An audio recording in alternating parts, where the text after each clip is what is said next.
অর্থটা আপনাকে এই 8টা খাতে দান করতেই হবে। বন্ধুগণ আমার, এখন সময় এসেছে, ফসল উৎপন্ন হয়েছে, অনেকে আমরা ফসল কর্তন করতেছি, ধান কাটতেছি, ধান ডাঙ্গাইতেছি। আল্লাহর নবী বলছেন 5 ওয়াকাসের নিচে ফসলের যাকাত হয় না, ওসর হয় না। 5 ওয়াকাস সমান সমান হলো 750 কেজি বা 750 কেজি। এই 750 কেজি মোটামুটিভাবে গণনা করলে আনুমানিকের ভিত্তিতে 18 মণ 30 কেজি হয়। কথা বোঝেন? 18 মণ 30 কেজি ধান হোক, জব হোক, ভুট্টা হোক, খেজুর হোক, এই 18 মণ 30 কেজি যদি আপনার ফসল বাসার মধ্যে ওঠে তাহলে আপনার ওপর ওসর ফরজ। কথা বোঝেন নাই?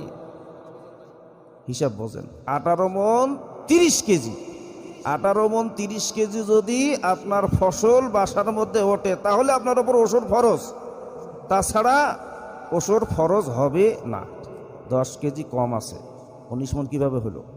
18 মণ 30 কেজি এই সম্পদটা যদি বাসা ওঠে অবশ্যই ওষুধ দিতে হবে। পরিমাণটা কত আসতেছে বন্ধুগণ আমার, আল্লাহর নবী বলছেন সহিহ বুখারীর বর্ণনায়, আল্লাহ নবী বলছেন এই 5 ওয়াকাসের নিচে ওসর ফরজ হবে না।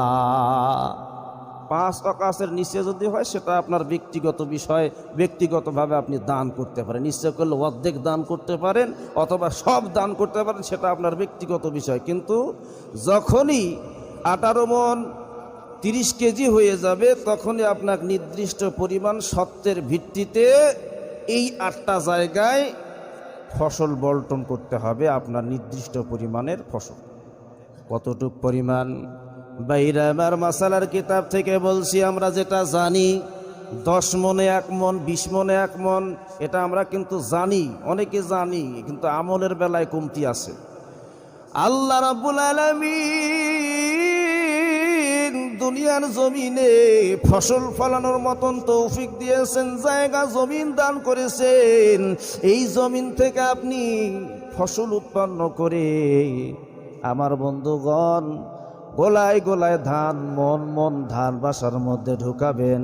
আল্লাহ রাব্বুল আলামিন এই সম্পদটাকে পবিত্র করার জন্য ওসর নামক একটা বিধান দিয়েছেন, যে এই ওসর আদায় করলে তোমার ওই উৎপন্ন ফসলটা পবিত্র হয়ে যাবে। কোন সুবহানাল্লাহ।